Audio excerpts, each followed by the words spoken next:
Programme میں آپ کو خوش آمدید کہتے ہیں. میں اسد اللہ خان ہوں. پاکستان اور سعودی عرب کے درمیان ایک تاریخ ساز معاہدے پر دستخط ہوئے ہیں. یہ معاہدہ اسٹریٹجک میوچول ڈیفنس ایگریمنٹ کہلاتا ہے اور اس کی جو شقیں ہیں اس میں سے سب سے اہم شق جس کو سمجھا جا رہا ہے وہ ہے کہ ایک ملک پہ جارحیت کو دونوں ملکوں پر جارحیت تصور کیا جائے گا. یعنی اگر ایک پر حملہ ہوتا ہے تو اس کا مطلب یہ ہے کہ دونوں ملکوں پر حملہ ہوا, یعنی ایک دوسرے کی مدد کو دونوں ممالک پہنچیں گے جب ان پر جارحیت ہوگی. اب یہ جو معاہدہ ہے اور اس معاہدے کی یہ جو شق ہے یہ کتنی اہمیت کی حامل ہے, پاکستان پر اس کے کیا اثرات مرتب ہوں گے, اور پھر اس کا پس منظر کیا ہے, یہ معاہدہ ہوا کیوں ہے, سعودی عرب اس کے لیے راضی ہوا یا سعودی عرب کو اس کی اہمیت کا احساس کیوں ہوا, اور سعودی عرب اس سے کیا فائدے حاصل کرنا چاہتا ہے, پاکستان کو اس سے کیا فائدہ حاصل ہوگا. بہت سارے سوالات ہیں اس معاہدے سے جڑے ہوئے. پروگرام کے اس حصے میں ہم اسی پہ بات کرتے ہیں. میرے ساتھ بریگیڈیئر حارث نواز صاحب موجود ہیں, دفاعی تجزیہ کار ہیں. بریگیڈیئر صاحب بہت شکریہ, خوش آمدید. جمیل احمد خان صاحب ہمارے ساتھ موجود ہیں, سابق سفیر ہیں. جمیل احمد خان صاحب آپ کو بھی خوش آمدید, اور پروفیسر عدیل ملک صاحب ماہر امور مشرق وسطیٰ ہمارے ساتھ موجود ہیں, آپ کو بھی ہم ویلکم کرتے ہیں. سر بریگیڈیئر صاحب سب سے پہلے تو یہ بتائیے کیا اہمیت ہے اس معاہدے کی, ایک پر حملہ دونوں ممالک پر حملہ, اس کا کیا مطلب ہے؟ دیکھیں اس کا سب سے بڑا مطلب یہ ہے کہ there is a lot of trust and then capability and responsibility کہ یہ دونوں ممالک ایک دوسرے کی military capability, economic capability, other بھی responsible ملک ہیں, they trust each other, that matters a lot. اور مینس کہ اگر ایک پہ حملہ ہوگا تو وہ سمجھے گا دوسرا, اس کا مطلب all means available to one country will be available to the second country will be under aggression. یہ بڑی کلیئر بات ہے, اور آئی تھنک یہ بہت ہی پاکستان کی خوش نصیبی ہے کہ ہم جو ہے ہولی سٹیز اور پورے سعودی عرب کی حفاظت کی ذمہ دار پاکستانی قوم اور پاکستان کی آرم فورسز ہوں گی, جو بہت اعزاز کی بات ہے. اتنے مقدس زمین کے لیے ہمیں چنا گیا ہے, اور یہ trust me, it all gives lot of credit to Field Marshal Syed Asim Munir, جس طریقے سے انہوں نے پوری قوم کو ایک چھتری کے نیچے لے کر آئے, نمبر 1. اس کے بعد بہت پروفیشنل طریقے سے اور کیپیبلٹی کے ساتھ, انسپائرنگ کمانڈ کے ساتھ ہم نے اس پلان کو ایگزیکیوٹ کیا, اور دشمن کو 6 سے 8 گھنٹے میں اتنی بڑی فوج کو, اپنے لیے 6 سے 8 گنا فوج کو گھٹنے ٹیک دیے, اور وہ منتیں کرتے ہوئے روتے پیٹتے ٹرمپ کے پاس گئے کہ خدا کے لیے ڈی ایسکیلیٹ کرو, پاکستان ہمارے پر پتہ نہیں کون سے میزائل فائر کر رہے ہیں, ہمارے گرڈ اسٹیشن آف کر دیے ہیں, ہمارے پر سائبر اٹیک کر دیا ہے, ہماری چیزیں ہیک ہو رہی ہیں, and we are unable to fight. ان کی پوری ایئر فورس گراؤنڈڈ ہو گئی تھی, اور وہاں پر دنیا نے ریئلائز کیا کہ Pakistan is very mature responsible nuclear state with better hardened and professional armed forces. یہ جب آپ نے ایک دنیا کو بتایا تو پھر Pakistan has become now a regional stabilizer, اور India is isolated in this region. So اس کو دیکھتے ہوئے دنیا نے اب ریئلائز کر لیا کہ واقعی پاکستان کی armed forces are capable of not only defending territorial boundaries but they can support other countries, particularly Islamic countries. اور جس کی وجہ سے آپ سعودی عرب نے, کنگڈم سعودی عرب نے یہ ریئلائز کیا, اور یہ کچھ عرصے سے پہلے سے بھی چل رہا تھا. میں آپ کو بتاؤں یہ ایک دن میں بات ہوئی ہے, یہ اس کو اس ٹائم پہ امیڈیٹلی اس کو فائنلائز کیا گیا, اس سے پہلے بھی فائنل چیزیں ہو رہی تھی, اور سر اس میں کچھ جو سوالات ہمارے ذہنوں میں پیدا ہوتے ہیں, ظاہر ہے مکہ اور مدینہ اور جو حرمت والی جگہیں ہیں ان کی حفاظت تو پاکستان اس معاہدے کے بغیر بھی ہمیشہ پیش رہا بھی ہے, اور اپنی جو خدمات ہیں اس کو آفر کرتا بھی رہتا ہے. لیکن سوال یہ پیدا ہوتا ہے کہ جیسے آپ نے خود مئی 2025 کے واقعے کا ذکر کیا, اگر دوبارہ اس طرح کا واقعہ ہوتا ہے, پاکستان اور بھارت کے درمیان ایک جنگ کی کیفیت ہوتی ہے جیسے ابھی مئی میں ہوئی تھی, تو کیا سعودی عرب فزیکلی پاکستان کی مدد کرنے کے لیے گراؤنڈ پر موجود ہوگا؟ یہ اس معاہدے کا آؤٹ کم ہو سکتا ہے؟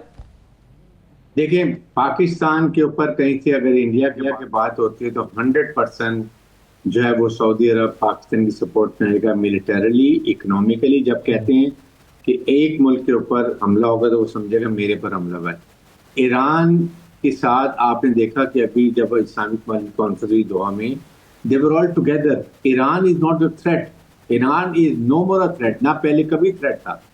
This threat was intentionally created by Americans to ان کو ڈرانے کے لیے کہ آپ پہ ایران حملہ کر سکتا ہے، انہوں نے ٹریلینز آف ڈالرز کا ویپن امونیشن امریکہ نے ان ممالک کو بیچا، جس میں جہاز، اس کے بعد گراؤنڈ، اس کے بعد آپ کے میزائلز، دین آپ کی یہ جتنی ایئر ڈیفینس سسٹمز سب لے کر آئے، اور پھر بوٹس بھی آگے، وہاں آ کے انہوں نے ایئر بیس بنا لیے، نیول بیس بنا لیے، ٹروپس آ کے بیٹھ گئے آلموسٹ پورے مڈل ایسٹ پر۔ میں تو ان ٹرم یہ کہوں گا، جمیل صاحب بیٹھے ہوئے آلموسٹ ان کا ان ملکوں پر قبضہ ہوا ہوا ہے، and now it is difficult but gradually they must realize they have to get out of this US umbrella because they have realized Doha کے بعد کہ یہ تو it is nothing۔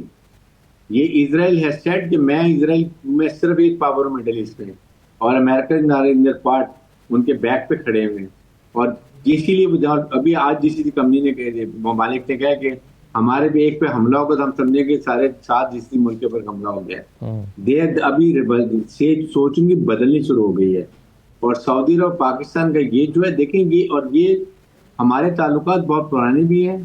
ہم نے پہلے بھی ہمارے 1990 میں جب یہ عراق نے کویت میں حملہ کیا تھا تو میں خود دو بریگیڈ ہمارے گئے تھے، I was part of that force. We went to defend two holy cities کے لیے۔ اس لیے اس کو ہر وقت ہم تیار ہیں، اور یہ ہمارے لیے بڑی خوشائن بات ہے۔ اس سے پاکستان کا دفاع مضبوط ہوگا، اکنامکلی بھی ہمیں سپورٹ ہوگی۔ We might raise more Davians to support Saudi Arab more vigorously, with more ground forces, with more ہمارے ایئر پائلٹس، ان کے پاس بہت اچھے جہاز ہیں، دنیا کے لیٹسٹ جہاز ہیں، 15 ہیں ان کے پاس، اور دوسرے جہاز ہیں، ایئر ڈیفینس سسٹم بہت، لیکن they need to operate it and they have to get out of umbrella of American، کیونکہ یہ اب ضروری ہے سمجھنے کی بات۔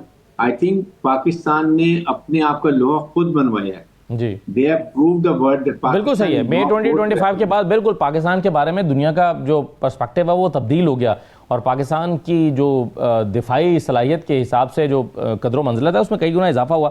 میں جمیل احمد خان صاحب، اس کو مختلف ممالک کیسے دیکھ رہے ہوں گے؟ ہمارے ذہن میں سوال پیدا ہوتا ہے، مثلا ایک تو میرا ایران کو ذکر کیا کہ ایران اس کو کیسے دیکھ رہا ہوگا، انڈیا اس ڈیل کو کیسے دیکھ رہا ہوگا، امریکہ کیسے دیکھ رہا ہوگا، چائنا کی کیا کی نظر میں یہ کیا اس کی امپورٹنس ہوگی۔ خاص طور پر میں سب سے پہلے اگر آپ سے انڈیا کے حوالے سے سوال کروں کہ انڈیا سے کہ جب جو وزارت خارجہ کے ترجمان ہیں ان سے سوال کیا گیا تو انہوں نے کہا کہ ہاں ہمارے علم میں یہ تھا کہ ایسا کچھ ہونے جا رہا ہے، اب ہم اس کو دیکھ رہے ہیں، اس کا جائزہ لے رہے ہیں۔ آپ کے خیال میں بھارت اس کے کن پہلوؤں کا جائزہ لے رہا ہوگا اس ایگریمنٹ کے؟ کیا بھارت یہ افورڈ کر سکتا ہے کہ اس کو کرٹیسائز کرے، اس کی نکتہ چینی کرے؟ بھارت کے تقریباً کوئی 50 لاکھ کے قریب افراد جو ہے اس وقت GCC کنٹریز میں ہیں، اور تقریباً اس میں سے 32-35 لاکھ سعودی عرب میں مزدوری کر رہے ہیں، وہاں سے اربوں ڈالر بھیج رہے ہیں اپنے ملک میں۔ سعودی عرب میں بھارتی شہریوں کے اور بھارت کے انویسٹمنٹ ہے، ٹھیک ہے سعودی عرب کی بھی ہے ادھر، لیکن اسی طرح باقی گلف کنٹری میں، تو وہ تو ادھر زلزلہ آ جائے گا بھارت میں اگر اس پہ کرٹیسائز اس نے کرنا شروع کیا۔ میرے اپنے تجزیے کے مطابق بھارت سعودی عرب کی وجہ سے اس پہ کرٹیسائز کرنے سے اجتناب کرے گا۔ رہا سوال کہ اندرون خانہ، ظاہر ہے جو ایک اکھنڈ بھارت کا خواب تھا یا گریٹر اسرائیل کا خواب تھا، یہ دونوں ملیا میٹ اس سے ہو جاتے ہیں۔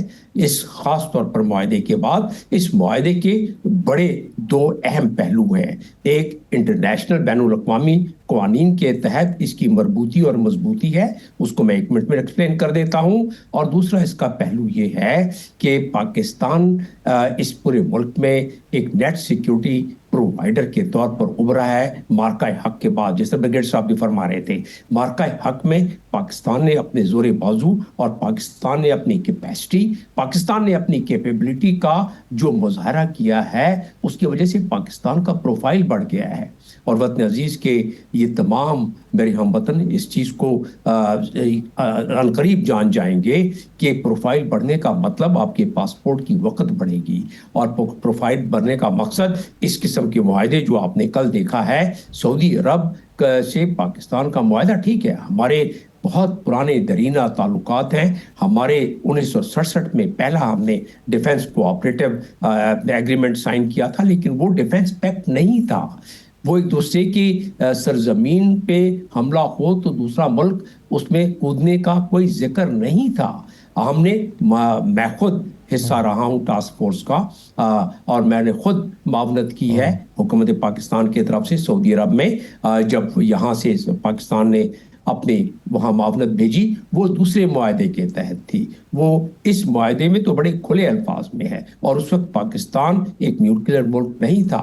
پاکستان اب نہ صرف بہت ایک میچور ملک ہے، جو اس نے ظاہر کر دیا مارکہ حق میں بھی کہ اپنے کنونشنل طاقت سے، اپنے زور بازو پہ ہماری جو نیوکلیئر کیپیبلٹی ہے وہ ڈیٹرنس ہے صرف انڈیا کے خلاف، ہمارا اور کسی سے کوئی لینا دینا نہیں ہے۔ لیکن اس ایگریمنٹ کے بعد، کیونکہ یہ فل اسپیکٹرم ڈیفنس ایگریمنٹ ہے، میوچول ڈیفنس کا ایک ایگریمنٹ ہے، اسٹریٹجک میوچول ڈیفنس کا، تو اس میں خود دو الفاظ میں اس کو ڈیفنس پیکٹ کہہ سکتے ہیں آپ، تو وہ اس میں خود بخود فل اسپیکٹرم، جو چیز جس کے پاس ہے، جو ساز و سامان جس ملک کے پاس ہے، وہ دوسرے ملک کے لیے استعمال ہوگا۔ اور پھر یہ جو تھریٹ اسیسمنٹ ہوتی ہے ملکوں کی for their own national security, Pakistan کی threat assessment for Pakistan national security, Saudi Arab کی threat assessment for Saudi national security, اس کو میٹیگیٹ کرنا، اس کی تیاری کرنا دونوں ملک کا فرض بن جاتا ہے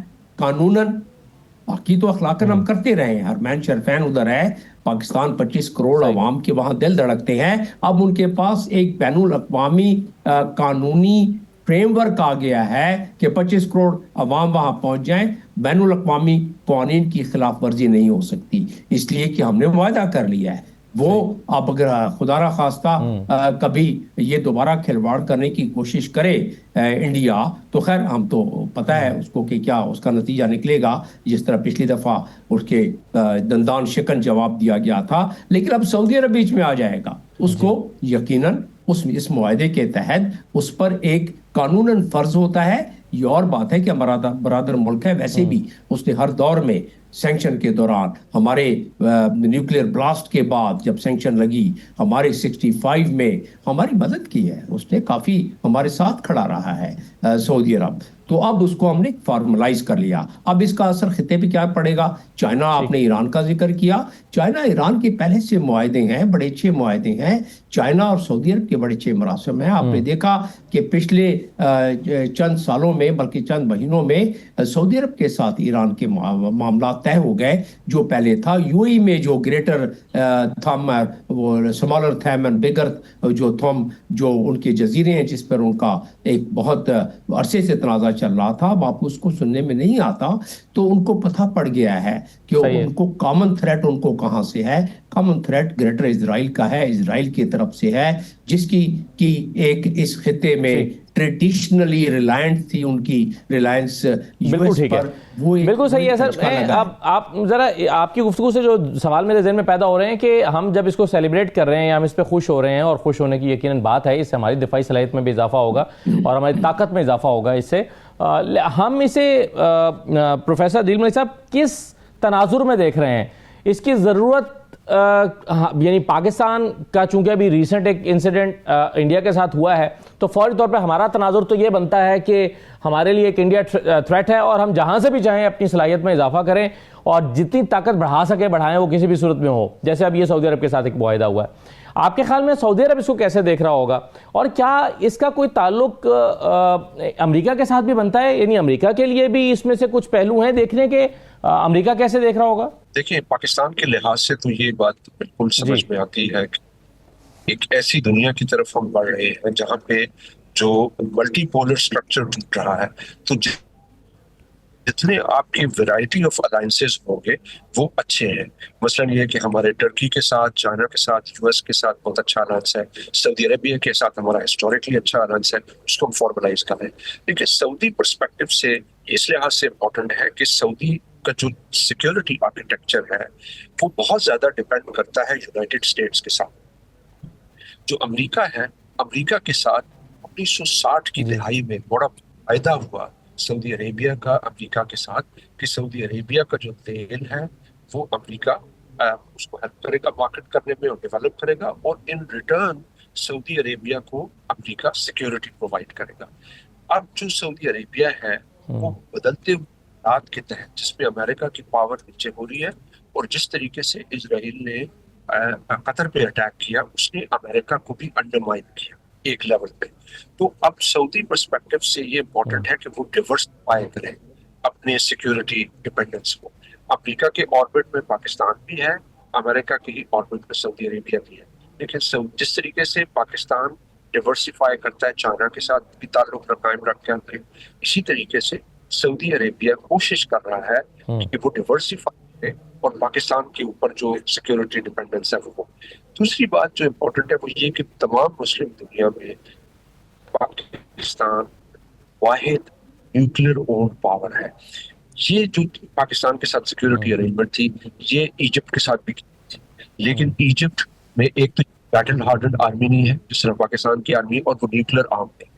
تو اس لحاظ سے یہ عرب دنیا میں بھی بہت سگنیفیکنٹ ڈیولپمنٹ کے طور پہ دیکھا جا رہا ہے. سب لوگ جانتے تھے کہ پاکستان اور سعودی عربیہ کا بہت اچھا تعلق ہے, لیکن اب جس طریقے سے یہ کنسولیڈیٹ ہو رہا ہے یہ بہت بڑی ڈیولپمنٹ ہے ریجن میں, اور یہ بہت بڑی ڈیولپمنٹ ہے انڈیا کے لیے بھی, کیونکہ پاکستان نے مئی کے بعد اور مئی سے پہلے آپ دیکھیں تو جو جیو پولیٹیکل انوائرمنٹ ہے اور جو اپرچونٹی میٹرکس ہے دیٹ ہیز ریڈیکلی ٹرانسفارمڈ. جی صحیح ہے, بالکل صحیح ہے. بیگے صاحب آپ کے خیال میں ریجنل پاورز جو ہیں وہ اس پر ظاہر نظر رکھ کے بیٹھی ہوئی ہیں, اس کو دیکھ رہی ہوں گی, اور اگر ہم کوئی بھی ایسا لمحہ آتا ہے جس میں پاکستان سعودی عرب کی مدد کے لیے جاتا ہے تو ممکنہ طور پر اس میں چائنیز ٹیکنالوجی بھی استعمال ہو رہی ہوگی, تو چین اس ڈیولپمنٹ کو کس انداز میں دیکھ رہا ہوگا؟ خاص طور پر میں چاہوں گا کہ آپ انڈیا کے کنسرنز پہ بات کریں, جو انہوں نے بڑی خاموشی کے ساتھ یہ کہا ہے کہ ہاں ہم اسے دیکھ رہے ہیں, ہم اس کے پہلوؤں پر غور کر رہے ہیں. تو کیا پریشانی ہو سکتی ہے انڈیا کو اس سے؟ دیکھیں اس وقت انڈیا اور اسرائیل کو صف ماتم ہوگا. دے ڈونٹ نو کہ اس سے کتنی زیادہ سعودی عرب کو پروٹیکشن ہوگی, because Pakistan is a very strong military force, اور وہ ہمارے بیسٹ ٹرینڈ آفیسرز ہیں, ٹرین ٹروپس ہیں, ہمارے پائلٹ دنیا میں مشہور ہیں, اور ظاہر ہے کہ جب ہم ان کو ٹرین کریں گے اور ہماری کوئی فزیکل پریزنس وہاں پر ہوگی it is going to make lot of effect. اور چائنیز سے ہمارے یہاں تک ہوگا کہ اگر وہ اکنامک سپورٹ پاکستان کو دے رہے ہیں, in return we are giving all sorts of military and defense protection, means that we can go with more speedy production of J-10 and J-17 Thunder. اور اس ٹیکنالوجی کو اب مڈل ایسٹرن کنٹریز بھی سوچنا شروع کر دیا ہے, بیکاز جو وہاں پر جتنے ویپن سسٹم ہیں دے آر کنٹرولڈ, اور ان کے الیکٹرانکس بھی ساری امریکنز ہیں, اور وہ کسی وقت بھی ان کو جیم کر سکتے ہیں. بٹ آپ نے دیکھا کہ اس وقت پاکستان کے پاس ٹیکنالوجی تھی جو چائنا نے دی تھی, وہ اس کو کوئی جیم نہیں کر سکا, بلکہ انہوں نے پاکستان میں انہوں نے ایسی ٹیکنالوجی رکھی اور ہم نے سنکرونائزیشن ایسی گراؤنڈ سے کر لی کہ وی آر ویری افیکٹو. بلکہ ہم نے انڈین جہاز رافیل کو ہم نے گراؤنڈ کر دیا, ان کی گراؤنڈ سے ان کی کوآرڈینیشن نہیں ہو سکی ان کی, اور ہم نے اپنے ایون J-10 کے اور 17 کے رڈار بند کر دیے, ویکس سے ہمیں پوری سپورٹ مل رہی تھی. اس سے میں یہ بات کر رہا ہوں کہ they want to go, the world is now want to explore other things, different things. یہ چائنا نے جو ابھی اپنی ملٹری پریڈ کی ہے, جو انہوں نے وہاں پر ویپن ڈسپلے کیا, جو اپنی ملٹری پاور شو کی ہے, that is surprise the whole world. اور یہی پرابلم ہے, ادروائز تو وہ امریکن نے کہا کہ یہ جو بڑا خطرناک بلاک بن رہا ہے, یہ ہو رہا ہے, وہ ہو رہا ہے, بٹ چائنا تو یہ کبھی نہیں کہا کہ جی امریکہ کا بلاک بن رہا ہے, کواد بلاک بن رہا ہے, U2I2 بن رہا ہے, کتنے بلاک بنے, نیٹو بنا ہے. They don't bother about it because they want economic development and their own military ترقی کرنا چاہتے ہیں. اسی لیے پاکستان اس وقت دنیا کی نظروں میں آیا ہوا ہے کہ یہ واقعی ایک فورس بن گئی ہے. ہم نیوکلیر پاور بھی ہیں, ہم اسلامک ملک, واحد اسلامک نیوکلیر ملک ہیں, ہماری جیو اسٹریٹجک لوکیشن بہت اچھی ہے, ہماری فوج دنیا کی لڑاکا ترین فوج ہے, ایکسپیرینس فوج ہے, بیٹل ہارڈنڈ ہے. اگر ہم اکنامک ترقی کر لیں گے, سعودی عرب پہ ہماری امپیکٹ ہوتا ہے, سی پیک بن جاتا ہے, تو ہم تو اپنے فیصلے اپنی ملکی مفادات میں کریں گے. And that is what we have all the right. We don't put our all eggs in one basket. امریکہ سے بھی ریمین انگیج, امریکہ سے ہمارے تعلقات اچھے ہیں, ہم ٹریڈ ان سے بہت اچھا کر رہے ہیں. ہمارے ابھی ٹرمپ سے ہماری بہت اچھی انڈرسٹینڈنگ, ہمارے فیلڈ مارشل کی بہت انڈرسٹینڈنگ ہے, لیکن اپنے نیشنل جو انٹرسٹ ہیں اس پہ وی ہیو آل دا لبرٹی. اور یہ فرسٹ ٹائم ہم نے سوچنا شروع کیا, اور یہ میں ابھی first time Pakistan started behaving like a actual Islamic nuclear with strong military force. اور یہ ابھی ہم دنیا نے ریلائز کر لیا ہے, we are the regional stabilizer. India is isolated. Iran نے اس کو نکال دیا, بنگلہ دیش نے نکال دیا, اور اس ریجن میں کون ہے؟ چھوٹے چھوٹے ممالک وہ سارے سے تنگ ہیں. نیپال میں بھی اس نے انٹرفیئر کیا ہے, کمبوڈیا میں یہ اٹیک کرتا ہے, سری لنکا میں یہ پرابلم کریٹ کر رہا ہے, everywhere they are there. تو اس لیے اس وقت India is no more visible. اس لیے میں آپ سے بات کر رہا ہوں کہ یہ it was a right time. اور انڈیا میں وہ بول سکتے ہی نہیں ہے. بالکل ٹھیک ہے کہ وہاں واقعی لیبر فورس جتنی گئی ہوئی ہے, پہلے وہاں ان امپلائمنٹ اتنی, اور 50 لاکھ واقعی سڑکوں میں سونا شروع کر دیں گے, what will happen? And Saudis اور مڈل ایسٹ کنٹری ایسی ہے کہ یہ بات کریں گے لیکن جسٹ کک دیم آؤٹ. تو یہ چیزیں سوچتے ہوئے اس وقت پاکستان کا بہت اچھا سٹیپ ہے, اور یہ بڑے ٹائم پہ لیا گیا ہے. اور جس طریقے سے انہوں نے پاکستان کی عزت افزائی کی, آئی تھنک انپریسیڈنٹڈ. اس کو ہمیں کیش کرنے کی ضرورت ہے. اور سیکنڈ دیکھیں, یہ ٹاپ سے باٹم, یہ باٹم سے ٹاپ ریلیشن شپ ہے, پیپل ٹو پیپل. ہمارے بہت لوگ وہاں پر ہیں, ملٹری ٹو ملٹری ہے, ملٹری ایکسرسائز ہوں گی, جوائنٹ ایکسرسائز ہوں گی, ہماری آپریشن ٹریننگ ہوگی. ہم وہاں پر ابھی ہم ڈیفینس پروڈکشن کو امپروو کریں گے, اس سے ہمیں بڑا فائدہ ہوگا جو کہ میوچلی بینیفیٹڈ ہوگا. اس لیے میرے خیال میں اس وقت یہ بہت ضروری تھا. اور ابھی آپ ادھر دوسرے بھی آپ گلف ملک دیکھیں گے, وہ بھی آہستہ آہستہ ترکی کی طرف دیکھیں گے, پاکستان کی طرف دیکھیں گے, نیچے کی طرف دیکھیں گے, ایران کی طرف دیکھیں گے. Iran is no more a threat. بالکل ایران کا کبھی کوئی نام ڈیزائن تھے, یہ سیلف کریڈٹ تھریٹ تھا by European countries and American. That threat is no more, not at all. صحیح ہے, بالکل ٹھیک ہے. میں ایک چھوٹا سا بریک لیتا ہوں سر, بریک کے بعد واپس آتے ہیں. تو یہ جو خارجی تعلقات کے بیچ یا جو فارن افیئرز ہیں اس میں اس طرح سے ریسیپشن دینا کہ آپ کے جہاز آئیں اور آپ کو فضا میں سے ریسیو کریں اور سلامی پیش کریں, اس کا کیا مطلب ہوتا ہے؟ یہ کن مواقع پر کیا جاتا ہے؟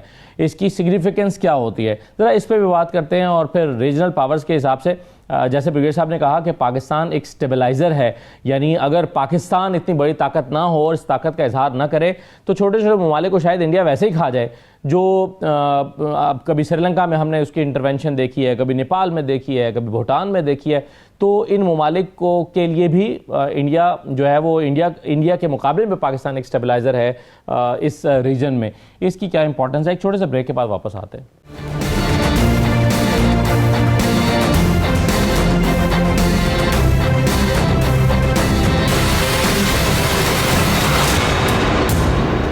بریک کے بعد آپ کو دوبارہ خوش آمدید کہتے ہیں. جمیل احمد خان صاحب, کیا پاکستان اکنامک بینیفٹس بھی سیکھ کر رہا ہے اس بہتر ہوتے ہوئے تعلقات کے بیچ میں سعودی عرب کے ساتھ؟ یعنی ایک ڈیفنس ڈیل تو ہے ہی, لیکن کیا ٹریڈ اور دیگر چیزیں جو ہیں وہ بھی آپ کو پاکستان اور سعودی عرب کے درمیان ایسی ڈیولپ ہوتی ہوئی نظر آ رہی ہیں جو پاکستان کی اکانومی کے لیے بھی بہتر ہو؟ یقیناً.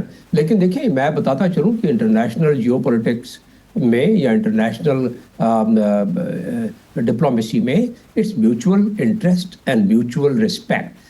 حالانکہ سعودی عرب ہمارا برادر ملک ہے, ہمیشہ سے ہماری رسپیکٹ رہی ہے, اسی طرح چائنا کے ساتھ, اس طرح باقی ممالک جو ہمارے ساتھ جڑے ہوئے ہیں.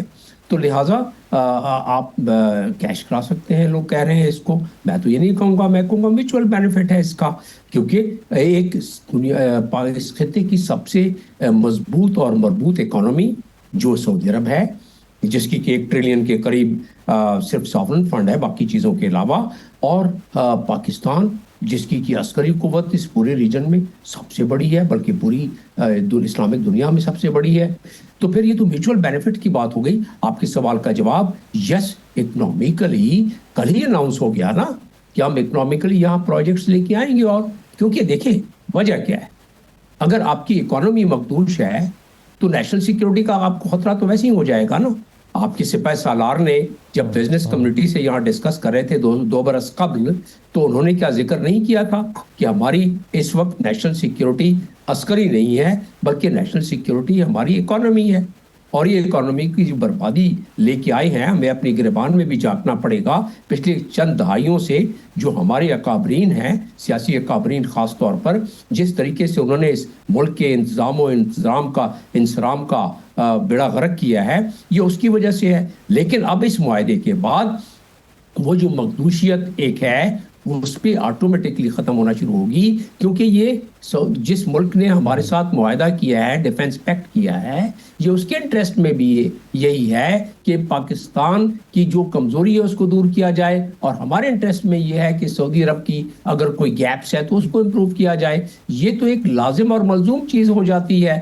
تو اس کیوں سے سعودی عرب کیا ہے, سعودی عرب جو بھی قدم اٹھاتا ہے گلف کنٹریز اس سے کیوں لیتے ہیں, اس سے ایک لائن لیتے ہیں. آپ دیکھیں گے کہ گلف کنٹریز باقی بھی, میں تو اس چیز کا ذکر کر چکا ہوں کہ اس امبریلا تلے باقی لوگ بھی باقی ممالک آنا شروع ہوں گے, لیکن وہ جب آئیں گے اور جلدی آئیں گے وہ اس وقت کی بات ہے. لیکن یہی کافی ہے کہ اس پیکٹ کے بعد, اس معاہدے کے بعد سعودی عرب سے کیوں لے کے, آپ دیکھیں گے کہ جو پہلے سے ہمارے 6 مراسم ہیں یو اے کے, لیکن وہ بھی مزید سعودی عرب سے کیوں لے گا, اور ہمیشہ لیا ہے اس نے. میں نے دونوں مگر جمیل صاحب جس طرح سے آپ بتا رہے ہیں تو یہ ظاہر ہے ایک ان اناؤنسڈ قسم کا ایک گروپ بن جاتا ہے, یہ ایک الائنس بن جاتا ہے, دفاعی الائنس.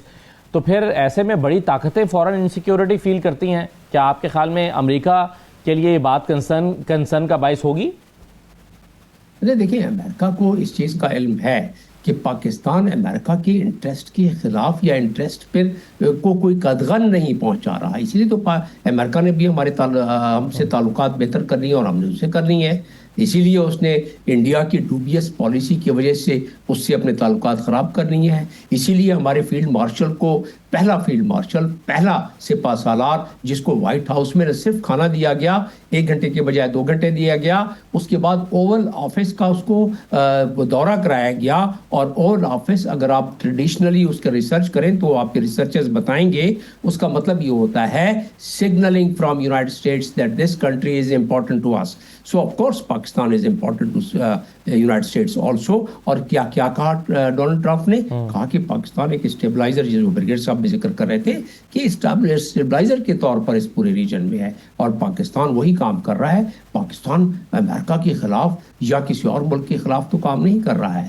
پاکستان کام کر رہا ہے جو اس ریجن کے انٹرسٹ میں ہے. اس ریجن میں اگر امن ہوگا تو تمام ممالک کا اس میں فائدہ ہے. میں نے چائنا کا 85% آئل جو ادھر سے جاتا ہے اس کا فائدہ ہے.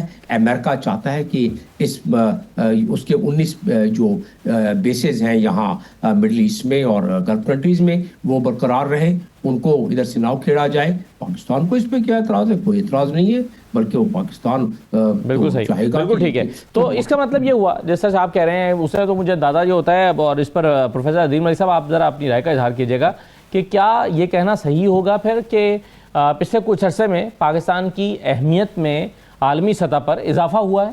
دیکھیں, اس میں ظاہر ہے پاکستان جو بھی ملک اپنے مضبوط آپشنز کو ایکسرسائز کرتا ہے اس سے اس کی اہمیت میں اضافہ ہوتا ہے. ہم نے جو انڈیا کے ساتھ جو وار تھی اس میں ایک خاص ایلیمنٹ یہ تھا کہ ہم نے مضبوطی سے دفاع کیا اور یہ بھی شو کیا کہ ہمارے پاس چائنیز سپورٹ بھی ہے. چائنیز سپورٹ سے ہمارے امریکن سپورٹ میں بھی اضافہ ہوا, کیونکہ ان کو اندازہ ہوا کہ اگر آپ ان کو بہت زیادہ دھکیلیں گے ایک جانب تو وہ چائنیز آرمز میں بھی جا سکتے ہیں. تو جتنا زیادہ, جو کہ اب ہم ملٹی پولر ورلڈ میں ہیں, جتنے زیادہ آپشنز ہمارے پاس ہوں گے اتنی زیادہ ہماری اسٹرینتھ بھی بڑھے گی. تو آہستہ آہستہ جو ملٹی پولر ورلڈ کی طرف زیادہ بڑھتے چلے جا رہے ہیں تو فائدہ ہوگا کہ آپ کی ملٹری اور اکنامک دونوں ڈومینز کے اندر آپ اپنے آپشنز کو ایکسرسائز کریں. اب یہ پچھلے سوال کے لیے میں یہ بھی ایڈ کرتا چلوں کہ ابھی تک ہماری جو اشرافیہ ہے اس نے اپنے ملک کی جو جیو پولیٹیکل سگنیفیکنس ہے اس کو استعمال کیا ہے to drive geopolitical rents, یعنی باہر سے امداد لے لی اور اپنی لوکیشن بیچ دی ایک لحاظ سے. اب ایز وی موو فارورڈ ہمارے لیے ایک سوچنے کا یہ بہت امپورٹنٹ ایلیمنٹ ہوگا کہ ہم جو ہے اپنے اکنامک ریسورسز بڑھائیں اور انویسٹمنٹ اور ٹریڈ اور صرف ایڈ کے اوپر گزارا نہ کریں. جو ٹریڈیشنل پیٹرن تھا نا کہ سعودی عربیہ امداد دے دیتا تھا یا ہمارے ہاں بینک ڈپازٹ رکھوا دیتا تھا, وہ اب چینج ہو رہا ہے. اب جو نیا ماڈل ہے اس میں محمد بن سلمان بھی اور دوسرے ایکٹرز بھی وہ چاہتے ہیں کہ کثیر الجہتی انویسٹمنٹ, ٹریڈ اور اس طرح کی چیزوں میں ہو. تو یہ ہمارے لیے اپرچونٹی بھی ہے. میں بریگیڈ صاحب آپ کے سامنے کا سوال یہ رکھ دوں کہ کیا یعنی پاکستان ایسا محسوس ہوتا ہے کیا عالمی تنہائی سے تو نکل رہا ہے, لیکن کیا اپنی معاشی مشکلات سے بھی نکل رہا ہے, اور کیا عالمی تنہائی سے نکلتے ہوئے اس کو کچھ سپورٹ ایسی مل سکتی ہے پاکستان کو کہ اس کی معاشی مشکلات ختم ہوں؟ 100%. You see, this is the best opportunity. I think, what I personally think کہ پاکستان یہ ماسٹر اسٹروک کھیل ہے جس میں ویژنری لیڈرشپ, ملٹری ڈپلومیسی, اس کے بعد آپ statesmanship, everything is encompassed اس سین کے اندر. اور جس طریقے سے جس موقع کے اوپر ہم نے یہ پلان یہ اگریمنٹ کیا ہے it will have long reaching effects. آپ دیکھیں آپ سعودی سے کتنی انویسٹمنٹ آئے گی, اور we want trade, we don't want any aid. آپ کی ڈیفینس پروڈکشن میں آپ کو اگر ایڈ ملنی شروع ہوگی, see what all we can do.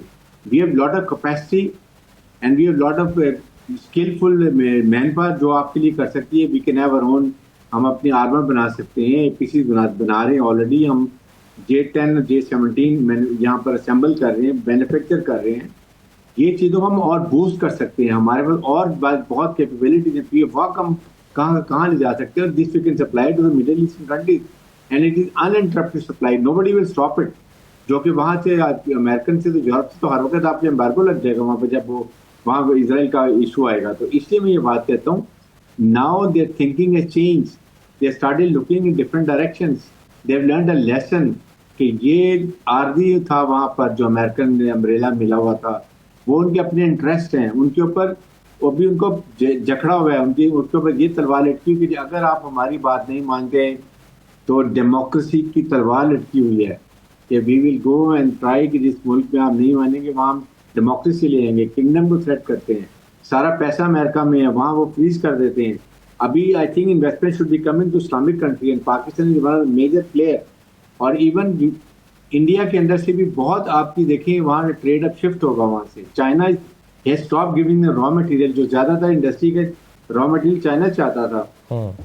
China is stopping, وہ ان کو کرپل کرنے لگا. میں آپ کو I am telling you.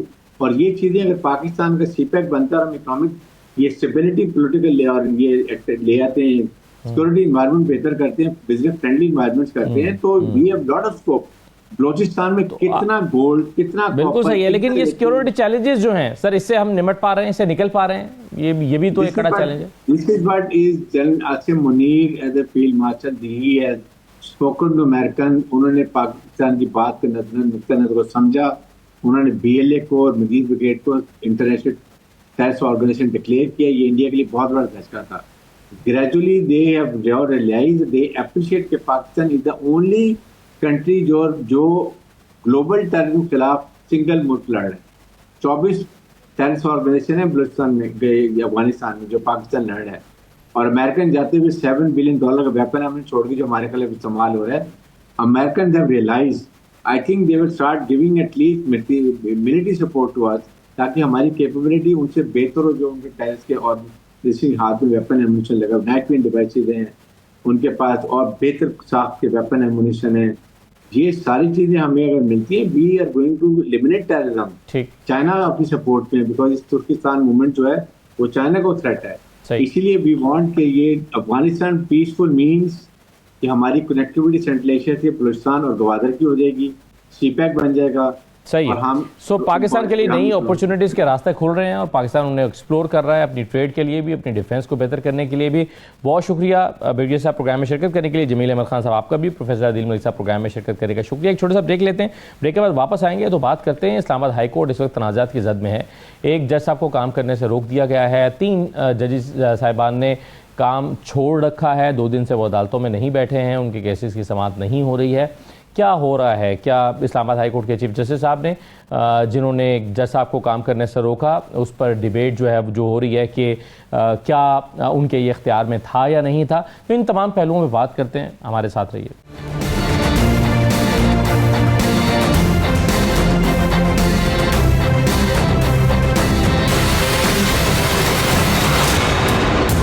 Break کے بعد آپ کو خوش آمدید کہتے ہیں. اسلام آباد ہائی کورٹ تنازعات کی زد میں دکھائی دیتی ہے. ایک جج صاحب جسٹس طارق محمود جہانگیری صاحب کو چیف جسٹس صاحب کی طرف سے کام کرنے سے روکا گیا, اور 3 مزید ججز جو ہیں وہ اپنی عدالتوں میں 2 دن سے نہیں بیٹھے, جس میں جسٹس بابر ستار صاحب ہیں, جسٹس سردار اعجاز اسحاق صاحب ہیں, جسٹس سمن رفعت صاحبہ ہیں. اسی طرح سے جسٹس سمن رفعت صاحبہ کو ہراسمنٹ کمیٹی سے نکالا گیا, اس پر بھی بہت زیادہ ڈیبیٹ ہو رہی ہے. میں اسی پر ہم بات کریں گے. میرے ساتھ یاسین آزاد صاحب موجود ہیں, سابق صدر سپریم کورٹ بار. بہت شکریہ یاسین آزاد صاحب, خوش آمدید. اور ریاست علی آزاد صاحب ہمارے ساتھ موجود ہیں, سابق صدر سپریم کورٹ بار اسلام آباد ہائی کورٹ بار. بہت شکریہ ریاست صاحب, خوش آمدید. ایک چیز مجھے بتائیے گا یاسین آزاد صاحب کہ جسٹس طارق محمود جہانگیری صاحب کو کام پر روکنے کی جو وجہ بتائی گئی چیف جسٹس صاحب کی طرف سے وہ یہ تھی کہ سپریم جوڈیشل کاؤنسل میں چونکہ ان کے خلاف درخواست ہے تو جب تک سپریم جوڈیشل کاؤنسل کا فیصلہ نہیں آ جاتا انہیں کام نہیں کرنا چاہیے. کیا پہلے بھی اس کا پریسیڈنٹ موجود ہے اور کیا یہی صحیح طرز عمل ہے کہ ایک جج صاحب کے خلاف سپریم کورٹ میں اگر کوئی درخواست آ گئی ہے تو اس کو کام سے روک دیا جائے؟ یہ صحیح اور آئینی طریقہ کار ہے؟ سر آرٹیکل 209 کی جو ریکوائرمنٹ ہے وہ یہ ہے کہ جب آپ کوئی ریفرنس فائل کریں گے تو ویسے عموماً اس ماضی میں ہم نے دیکھا کہ کام سے نہیں روکا گیا، لیکن یہاں اسلام آباد ہائی کورٹ کی جو صورتحال ہے اس وقت سے کافی عرصے سے جو چلی آ رہی ہے میرے لیے انتہائی تشویشناک ہے، اور اب میری سمجھ میں نہیں آتا کہ جج صاحبان کے درمیان اتنے سیریس ڈسپیوٹ ہوتے جا رہے ہیں کہ ہر اسلام آباد ہائی کورٹ کا ہر جج اپنی مرضی سے کوئی نہ کوئی ججمنٹ دیتا ہے، اور ان کے درمیان اختلاف رائے تو بڑی دور کی بات ہے. جو تقسیم اسلام آباد ہائی کورٹ کی اس وقت ہو رہی ہے وہ یہ انتہائی تکلیف دہ ہے، جو نہیں ہونی چاہیے. اب آئین کے آرٹیکل 209 میں جب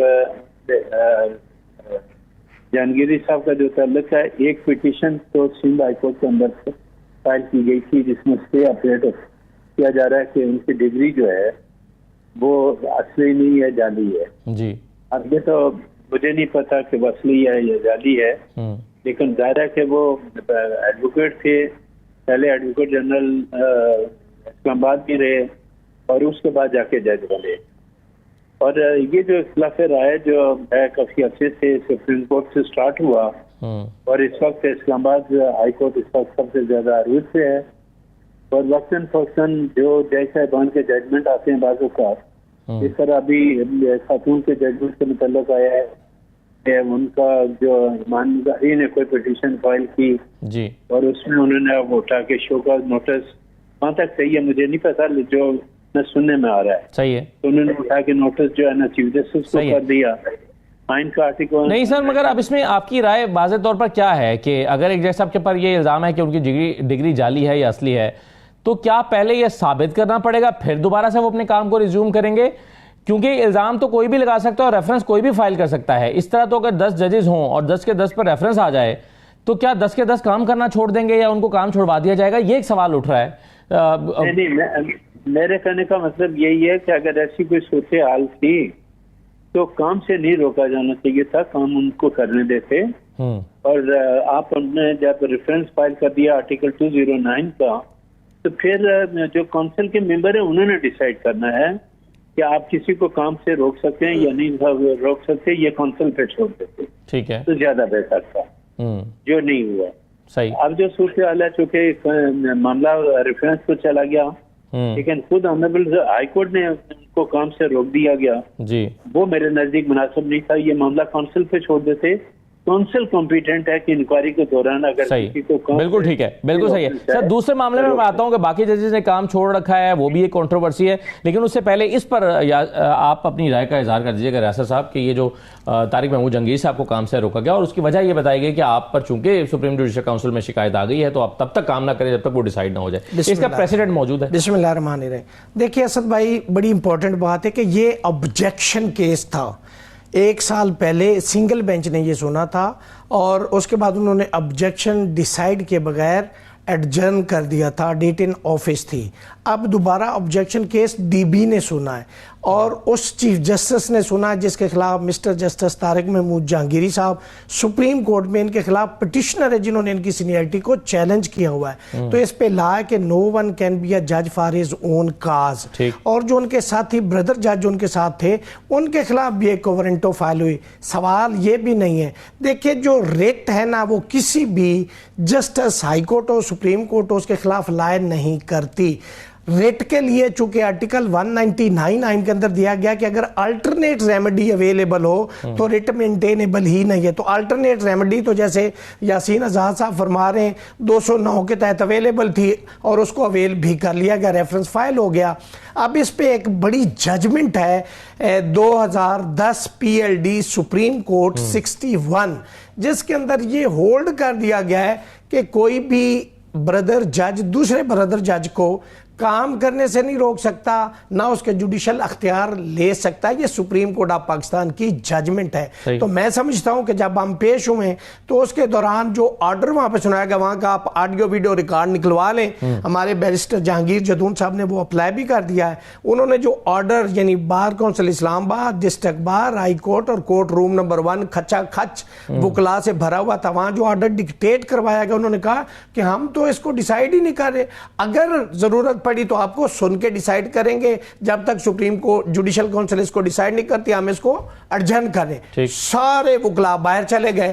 ہم جب گھر پہنچے ہیں تو بعد میں ایک وی لاگ آیا ایک ہمارے فاضل دوست صحافی کا، تو انہوں نے کہا ہے کہ جو ان کو کام سے روک دیا ہے. تو یہ کہاں کا آئین ہے، کہاں کا قانون ہے، کہاں کا یہ کسٹم ہے. تو آپ بھی کہتے ہیں کہ جی یہ سیریس پروفیشنل مس کنڈکٹ ہے on the part of the bench. اور اس پہ بھی آرٹیکل 209 کے تحت کل ہماری جنرل باڈی میٹنگ تھا، جس میں اسلام آباد بار کونسل اور اسلام آباد بار ایسوسی ایشن ایک ریفرنس فائل کرنے کے لیے جا رہی ہے اور اس آرڈر کو سیل بھی. اب چلیے فرض کریں کہ آپ کی خیال میں اور یاسین صاحب کے بھی خیال میں کہ یہ اس طرح سے نہیں ہونا چاہیے تھا جیسے بالکل ہم دونوں تو کیا اس کے نتیجے میں کچھ ججز کو کام چھوڑ دینا چاہیے، جیسے بابر ستار صاحب، سردار اعجاز ساکھ صاحب اور سمن رفعت صاحب نے 2 دن سے کام نہیں کیا؟ آپ کے خیال میں یہ طرز عمل بھی ٹھیک ہے؟ دیکھیں مجھے نہیں پتا کہ انہوں نے کام چھوڑا ہے یا نہیں ہے، یا وجہ ہو سکتا ہے ڈی بی اور ڈی بی نہ اویلیبل ہو، یہ بھی کوئی بھی ریزن ہو سکتی ہے. یہ بھی ہو سکتا ہے کہ انہوں نے اظہار یکجہتی کیا، چونکہ جو اسلام آباد ہائی کورٹ کے اندر ہو رہا ہے وہ آئین اور قانون کے مطابق نہیں ہو رہا، اس لیے ممکن ہے ان کا احتجاج بھی ممکن ہے وہ بینچ اویلیبل نہ ہو. میں اس پہ کوئی کومنٹ نہیں کر سکتا. لیکن دیکھیں یہ انپریسیڈنٹڈ ہے جو کچھ اسلام آباد ہائی کورٹ کے اندر ہو رہا ہے. آج انہوں نے ایک آبجیکشن کیس کو یا تو پہلے ڈیسائیڈ کرتے کہ آبجیکشن سسٹین ہے یا اوور رولڈ، پھر اس کو نمبر لگتا ہے ریٹ نمبر، پھر اگلے دن اس کو فکس کرتے. آپ نے آبجیکشن بھی نہیں ڈیسائیڈ کیا اور آپ نے الٹیمیٹ ڈیسیجن دے دیا ہے، حالانکہ ان کی ڈگری کا کہ جی انویلڈ ہے یا ارریگولر ہے وہ میٹر سندھ ہائی کورٹ میں سب جوڈس ہے، وہاں پہ سٹے کراچی یونیورسٹی کو روک دیا کہ آپ فردر پروسیڈ نہیں کریں گے. اس کے باوجود یہاں پہ یہ لگا کے اس لیے کہ جب یہ رولز کی منظوری تھی تو آئی تھنک سو کہ وہاں پہ گرمی سردی تھی اس اجلاس کے اندر، اور اس کی وجہ سے یہ ان کو سبق سکھانے کے لیے یہ ایک دیا گیا. آج یہ ڈوگر صاحب نے کیا، کل کو وہی بینچ، چونکہ یہ تو ریکارڈ پہ ایگزسٹ نہیں کرتی تھی جب یہ لگا تو آبجیکشن کیس تھا، اس پہ ریٹ نمبر نہیں تھا. تو اگر آج وہی 5 ججز جنہوں نے خط لکھا کوئی پٹیشن اپنے طور پہ انٹرٹین کر لے، اور وہ بھی تو جج ہی ہیں، وہ بھی کہیں کہ کوئی بات نہیں ہمارے پاس آ گیا، اور ان کو وہ آرڈر ان کی ڈسمسل کا آرڈر کر دے، ان کو کام سے روک دے، تو where that order will stand and where the order of the chief justice that will stand. تو یہ تو ایک مائٹ از رائٹ والی بات ہے. اس سے پوری قوم میں تشویش ہے، وکلا برادری میں تشویش ہے. اور 26ویں ترمیم کے بعد چونکہ عدلیہ کی جو وہ سموتھ رننگ تھی، جو اس کی انڈیپینڈنس تھی، that has been collapsed, there is no judiciary at all. اور میں سمجھتا ہوں کہ آئین کا بھی حلیہ بگاڑ دیا گیا. ہم تو اس پہ احتجاج کرتے رہے. اگر اس ملک کو چلنا ہے تو آئین اور قانون کے مطابق چلنا ہے، عدالتوں کو چلنا ہے تو آئین اور قانون کے مطابق چلنا ہے. درخواستیں آئی ہوئی ہیں نا سپریم کورٹ کے پاس پڑی ہوئی ہیں، تو وہ سالوں کے پڑی ہوئی ہیں یار، وہ خوبصورتی کے لیے وہاں پہ رکھی ہوئی ہیں. ان کو لگائیں فل کورٹ میں، سنیں ان کو ڈیسائیڈ کریں کیوں قوم کو ہجان میں رکھا ہوا ہے ڈائلما کی سچویشن میں. یاسر صاحب یہ ایک تو 26ویں ترمیم والا سوال میں آپ کے سامنے رکھتا ہوں، لیکن اسلام آباد ہائی کورٹ کی پہلے بات کرتا ہوں. اسلام آباد ہائی کورٹ میں اب ایک تاثر یہ بن گیا ہے کہ ججز میں بھی 2 گروپس ہیں، اور ایک گروپ میں کہ جج کا فیصلہ آتا ہے اور تو اس کی انٹرا کورٹ اپیل دوسرے گروپ کے جج کے پاس لگتی ہے، اور پہلے سے یہ قیاس کیا جاتا ہے کہ اس کا فیصلہ یعنی یہ فیصلہ اڑا دیا جائے گا یا اس کے ایڈورس فیصلہ آ جائے گا، اور وہ جس طرح سے پریڈکٹ کیا جاتا ہے اسی طرح سے فیصلے آ رہے ہیں. تو کسی بھی ہائی کورٹ کے لیے یا کسی بھی عدلیہ کے ادارے کے لیے یہ کتنی تشویش کی بات ہے کہ وہاں پر گروپ ہو جائیں اور صاف پتہ چل جائے اور کہنا شروع کر دیا جائے کہ یہ ججز اس گروپ کے ہیں اور یہ ججز دوسرے گروپ کے ہیں. میں اسلام آباد ہائی کورٹ کی بات کر رہا ہوں، لیکن اوور آل بھی اگر کسی ہائی کورٹ میں ایسا ہو رہا ہو تو یہ عدلیہ کے لیے کتنی تشویش کی بات ہوتی ہے؟ سر میرے لیے سب سے بڑی تکلیف جب صورتحال اسی دن ہوئی تھی جس دن اسلام آباد کے کچھ جج صاحبان نے خط لکھا. میرے 50 سال کی زندگی میں نے کبھی نہیں سنا تھا کہ ججز جو ہے نا ایک دوسرے کو خط لکھنا شروع کر دیں. میں تو اس کے فیور میں بھی نہیں تھا. ججز کو قانون اور آئین کے مطابق کام کرنا چاہیے، اور جج کو اگر کوئی شکایت کسی سے ہے بھی تو وہ جب انصاف کی چیئر پہ بیٹھتا ہے